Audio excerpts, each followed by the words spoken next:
बेटा अब हमें जानना है format of ledgers. Format of ledgers, ledgers का जो फॉर्मेट है, मतलब जिस जो लेजर अकाउंट है वो बनते कैसे हैं बेटा, उनको हमें समझना है बेटा। तो बेटा बेसिकली क्या होता है, इसके अंदर ये टी शेप होते हैं बेटा। बेसिकली क्या है ये सभी जो अपने आप पे टी शेप होते हैं। टी शेप की मैं अगर बात करूं तो इस टाइप से बनेगा ये फॉर्मेट, कुछ और नया नहीं है इसके अंदर, ये फॉर्मेट बनेगा। और ये बात आपको 6 चैप्टर में भी हमने समझाई थी बेटा, ठीक है। लेकिन वहां पे सिर्फ क्या था, एक फॉर्मेशन थी कि टी शेप का मतलब क्या है, बस टी शेप आपको समझाई थी, बैलेंसिंग वहां भी सिखाई गई थी आपको। तो यहां पे भी क्या है बेटा, basically format of ledgers, ledger account is generally prepared in a T shape और कॉलम शेप, कॉलमनर शेप, ठीक है।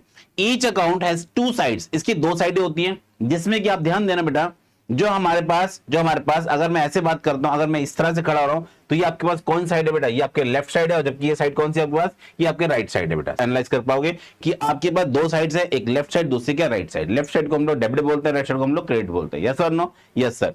दो साइड है, डेबिट साइड और क्रेडिट साइड, डेबिट साइड और क्रेडिट साइड, ठीक है, याद रहेगा। यस सर, ये डेबिट साइड है, दूसरा क्या आपके पास क्रेडिट साइड है, ठीक है। इतना तो आप लोगों ने बहुत बार समझ भी चुके हो, इस बात को आप एनालाइज कर पाओगे बेटा। Yes yes sir, okay.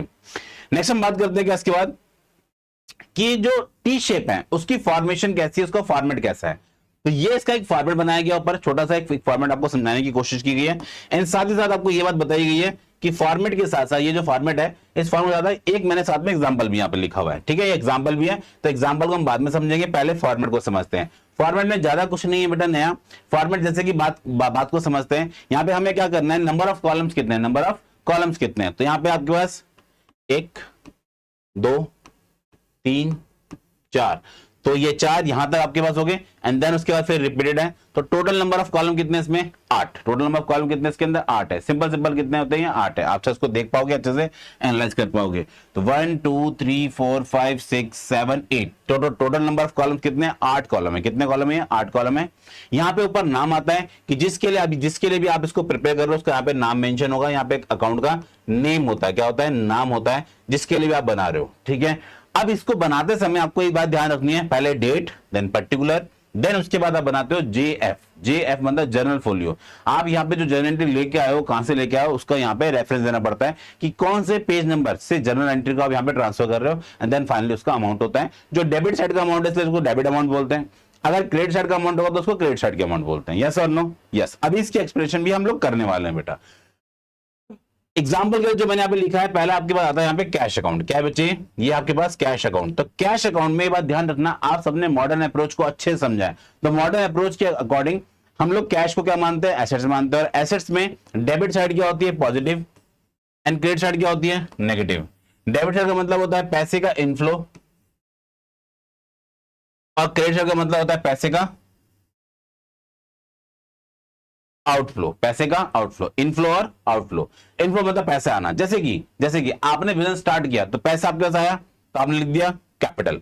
आपने नया बिजनेस स्टार्ट किया, वहां से कैपिटल से पैसे आए, तो यहां पे लिखोगे टू कैपिटल। अमाउंट आया कितने, 50,000। ओके। सेल्स, आपने बिजनेस के जो भी गुड्स वगैरह थी उनको सर्विस वगैरह सेल की, वहां से पैसा आया, उसे हम क्या बोलेंगे, सेल्स। क्या बोलने वाले, सेल्स। एंड सेकंड नंबर पे आता है बेटा क्या, आउटफ्लो, पैसा जा रहा है। आपने गुड्स बाय किए, ठीक है, रॉ मटेरियल लिया आपने रेंट पे किया, तो ये सभी आपके लिए क्या है, खर्चे हैं। क्या है, आपके लिए खर्चे हैं। तो मैंने क्या किया, इसके दो साइड्स पे रिकॉर्ड कर दिया, दो साइड पे रिकॉर्ड कर दिया। एक साइड प्लस है, एक साइड क्या है, माइनस है। प्लस साइड पे प्लस वाली चीज रिकॉर्ड करी है, माइनस साइड, प्लस साइड पे प्लस वाली चीज हमने रिकॉर्ड कर रखी है, माइनस साइड पे माइनस वाली चीज हमने रिकॉर्ड कर रखी है। Yes sir, no, yes sir. तो ये बेटा क्या है, एक छोटा सा मैंने फॉर्मेट बताया आप लोग को, टी शेप का फॉर्मेट क्या है उसके बारे में समझाया, साथ साथ ये बता दिया कि इसमें रिकॉर्ड कैसे करना है, ठीक है। अब हम लोग एक एक करके जो भी चीजें हैं इसकी, उनको एनालाइज करने वाले, उनको समझने वाले हैं। बस ये ध्यान रखना बेटा आप लोग, जो इस अकाउंट के अंदर आपने अभी नई बात सीखी है, क्या नई बात, ये आपके लिए जब टी शेप समझाते थे हम लोग, तो टी शेप के अंदर कभी आपको टू और बाय पे इतना जोर नहीं देते थे। लेकिन जब हम लोग लेजर्स समझाते हैं, तो लेजर्स के साथ आपको ये बात भी बता देते हैं कि डेबिट साइड पे हमेशा आपको क्या लगाना बेटा, टू। यहां पे क्या लगाना है, टू। ये टू वर्ड जरूर लगेगा डेबिट साइड पे। अगर आप देख पाओगे तो मैंने ये बात यहां पे भी कंसीडर किया, टू डेबिट साइड पे है, दोनों जगह पे, ठीक है। वही हम दूसरी बात करते हैं बेटा, यहाँ पे सेकंड नंबर पे बात किया हमारे पास, अगर मान के चलिए हम क्रेडिट साइड में कोई भी चीज रिकॉर्ड कर रहे हैं, तो उसको लिखते हैं हम बाय। क्या लिखते हैं उसे हम लोग, बाय। टू डेबिट साइड पे होगा, बाय क्रेडिट साइड पे होगा। यस और no, yes sir. To debit side पे और बाय क्रेडिट साइड पे, ये लो आप देख पाएंगे बेटा यहाँ पे भी, ठीक है। यहाँ पे क्रेडिट साइड पे क्या हो रखा है, बाय यूज, क्रेडिट साइड पे बाय यूज हो रखा है, जबकि डेबिट साइड पे क्या ही यूज हो रखा है, डेबिट साइड पे टू वर्ड यूज हो रखा है। डन है यहां तक? Yes sir, okay. तो इस चीज को हमने यहां पे एनालाइज किया, और साथ साथ थर्ड पॉइंट इसके आता है journal folio. Column show the page number, इसमें पेज नंबर बताया जहां से जर्नल एंट्री को आप लेके आ रहे हो, जहां से आप जर्नल एंट्री को लेके आ रहे हो वो यहाँ पे नंबर आपको मेंशन करना पड़ता है, वो नंबर आपको मेंशन। सर हमें कैसे पता चलेगा? हमें मेंशन करना नहीं करना, हमें कुछ नहीं करना है, लेकिन रियल लाइफ में ऐसी चीजें होती हैं। लेकिन अभी आपको कुछ पोस्ट नहीं करना है यहाँ पे, सॉरी पोस्ट तो करना है, नंबर नहीं लिखना कोई भी, बस जर्नल एंट्री का, जर्नल फोलियो का आपको कॉलम बना देना है, उसको ब्लैंक छोड़ देना है, आपको कुछ नया नहीं फिल करना उसके अंदर, ठीक है? यस सर, बस आपको इंफॉर्मेशन दी जा रही है, आपको सिर्फ चीजें समझाई जा रही हैं कि ये भी होता है, इसको भी कंसिडर करना होगा, ठीक है? Yes sir, okay.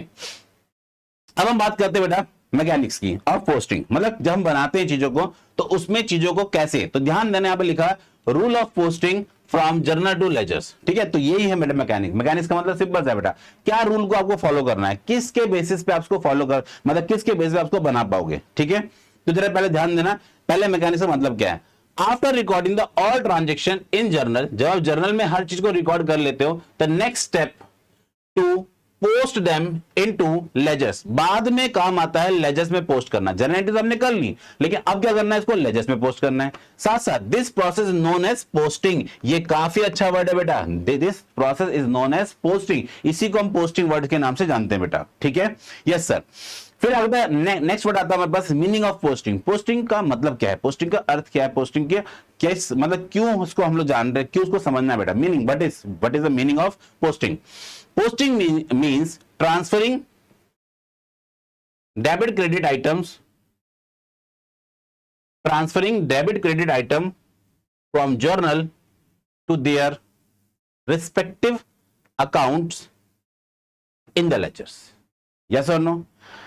कोई भी जर्नल एंट्री है उसको डेबिट साइड में लिखना है या क्रेडिट साइड में लिखना है। डेबिट साइड में लिखेंगे या क्रेडिट साइड में लिखेंगे, उसको पोस्टिंग बोलते हैं। क्या बोलते हैं? हम पोस्टिंग करते हैं। तो इसी चीज को हम बोलते हैं, सॉरी पोस्ट करना, और ये पूरे प्रोसेस को हम बोलते हैं पोस्टिंग। क्या बोलते हैं? पूरे प्रोसेस को पोस्टिंग।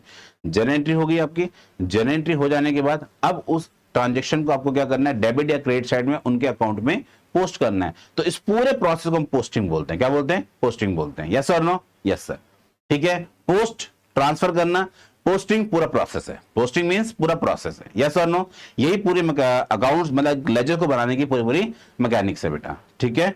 Yes sir. अब जरा ध्यान देना यहाँ पे, step and rule of posting from journal to ledgers. चलो नंबर 1, सबसे पहला काम, छोटा सा काम बस, ये ज्यादा बड़ा कोई इतना नहीं। लोकेट द अकाउंट इन्वॉल्व, मतलब पहले तो आपको क्या करना है, आइडेंटिफाई करना। फर्स्ट ऑफ ऑल आइडेंटिफाई करना है टू और more account affect the each journal, जो जर्नल एंट्री के अंदर आ रखे हैं, जो जर्नल एंट्री के अंदर रिकॉर्ड हो रखे हैं, उनको पहचानना। पहले तो देख लो वो अकाउंट है कौन कौन से, वो अकाउंट हमारे पास है कौन कौन से, 2 हैं, 2 से ज्यादा हैं, 5 हैं, 7 हैं, जितने भी आपके अकाउंट, जितने भी आप जर्नल एंट्री में अंदर रिकॉर्ड करते हो, मिनिमम तो 2 होते हैं। जब हम जर्नल एंट्री पास करते हैं, अपनी सारी जर्नल एंट्री पढ़ी है बेटा चैप्टर 8 के अंदर, तो जर्नल एंट्री आपने देखा होगा 2 तो होते ही होते हैं। डेबिट और क्रेडिट का 2 अमाउंट तो होंगे, 2 अकाउंट तो होंगे, 2 अमाउंट भी होंगे, लेकिन 2 से ज्यादा भी हो सकते हैं। डिस्काउंट वाला क्वेश्चन आ जाए, ओपनिंग एंट्री आ जाए, एक्सेट्रा में कुछ भी आ सकती हैं। तो उसके हिसाब से बता रहा है कि पहले आपको एनालाइज करना है कि कौन कौन से अकाउंट इन्वॉल्व हैं। यस और नो? Yes sir. देन उसके बाद पोस्टिंग करनी है, मतलब भेजना है डेबिट साइड पे, ठीक है?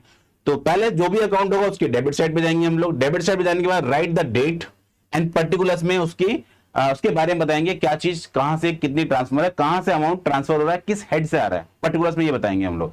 डेट पे तारीख को लिखना है बेटा हमें, ठीक है? डेट पे डेट मेंशन हो जाएगी, पर्टिकुलर्स में name of corresponding credit amount and president by the word to. इसके आगे क्या लगता है? To word. डेबिट साइड पे मैंने क्या बताया था अभी, डेबिट साइड पे कौन सा वर्ड आपको यूज करना होता है, डेबिट साइड पे टू वर्ड आगे यूज होता है। फिर देन उसके बाद आप बताते हो कौन से अकाउंट के अंदर से एंट्री ट्रांसफर हो रही है। यहां पे जो वर्ड यूज हुआ है ना, क्रेडिट अकाउंट, ये इसलिए वर्ड यूज हुआ है बेटा कि जब हम लोग एक अकाउंट से दूसरे अकाउंट में कोई भी एंट्री ट्रांसफर करते हैं, एक अकाउंट से दूसरे अकाउंट में जब भी कोई एंट्री ट्रांसफर करते हैं, तो अगर मैं डेबिट में कोई चीज रिकॉर्ड कर रहा हूं तो 101% वो दूसरे अकाउंट के क्रेडिट साइड से आई है, दूसरे अकाउंट के क्रेडिट साइड से आई है। अगर मैं डेबिट पे रिकॉर्ड कर रहा हूं तो पक्का वो दूसरे अकाउंट के क्रेडिट साइड से आई है, तभी डेबिट क्रेडिट आपस में चल पाता है। डेबिट क्रेडिट, तो क्रेडिट से एंट्री डेबिट साइड पे पोस्ट हुई है, ठीक है? ये बात ध्यान रखना आप लोग। तो यहां पे बताया गया वही चीज कि corresponding credit account and president by the word to, ठीक है, 2 वर्ड आगे लगाते हैं उसके।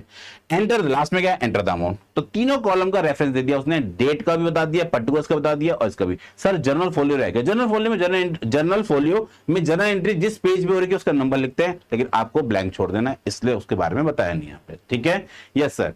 और जैसे एग्जाम्पल भी यहाँ पे दे रखा है कि जनरल एंट्री है, cash account debit 10,000 to sales 10,000, ठीक है। अब यहां पे ध्यान देना, मैं कैश अकाउंट के अंदर, कैश अकाउंट क्या हो रहा है सर, डेबिट हो रहा है, कैश अकाउंट क्या हो रहा है, डेबिट हो रहा है। तो कैश अकाउंट में डेबिट साइड में एंट्री किसके नाम से लिखूंगा, टू सेल्स के नाम पे। यस सर, नो सर, समझ में आ गया, वेरी गुड बच्चे। अब हम चलते हैं इसके बाद सेकंड, नेक्स्ट हमारे पास है posting to the credit side. अब ध्यान देना, जो बात अभी हमने डेबिट में समझी है वही बात को अप्लाई कर दो आप क्रेडिट साइड में, उसी सेम बात को अप्लाई कर दो आप क्रेडिट साइड में, कुछ नया नहीं करना बेटा। में सबसे पहले अकाउंट में जाएंगे, credit account in ledgers, then उसके बाद क्या है, credit side, write date, particulars and name of the corresponding debit account, जो डेबिट हुआ है, जो भी डेबिट हुआ है, और उसका कौन सा वर्ड लगाना है, बाय वर्ड लगाना है, सिंपल सा बेटा, ठीक है। एंड देन फाइनली उसका अमाउंट को आपको मेंशन करना है। अब इसके लिए भी देखो जरा, जो पीछे भी जनरल एंट्री पढ़ी थी हमने लिखा था cash to sales, cash to sales. अब सेल्स क्या हो रही थी, क्रेडिट, हमने बोला ना यहाँ पे क्रेडिट साइड, तो सेल्स क्या हो रही थी, क्रेडिट। तो सेल्स अकाउंट में हम क्रेडिट साइड में जाकर के by cash, amount is 10,000, simple है बेटा, ठीक है। सर इसको आप प्रैक्टिकली समझाओ जल्दी से, फटाफट से। ओके, हम इसको प्रैक्टिकली भी करते हैं और समझते हैं कि प्रैक्टिकली में इसको कैसे इसको अप्लाई किया जाएगा, ठीक है। Yes sir, okay. Third number पे आता है बेटा, जिसके बारे में हम लोग बात कर रहे थे, जनरल फोलियो।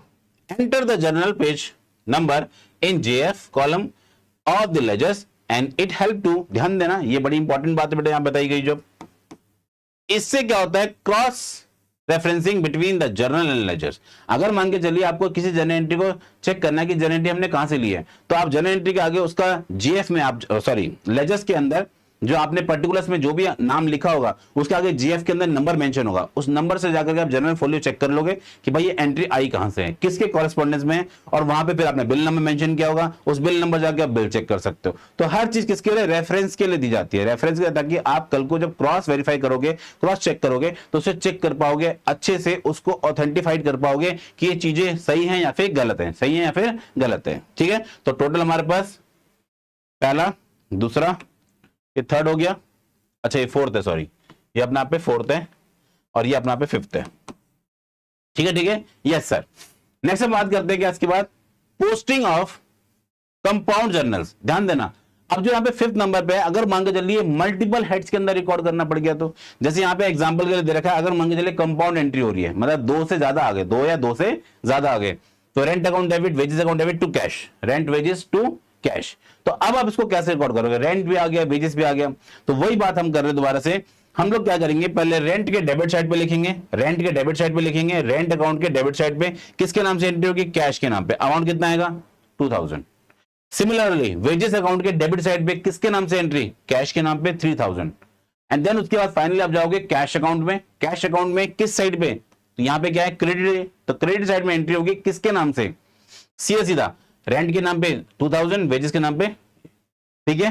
जैसे कि रेंट में कैश को लिखा था सेपरेट, वैसे ही कैश में हम लोग रेंट और वेजेस को लिखेंगे सेपरेट, अलग अलग, जिससे हर अकाउंट अपनी पर्टिकुलर ट्रांजेक्शन को शो करा पाए उस लेजर्स के अंदर। यस और नो, यस सर, ओके।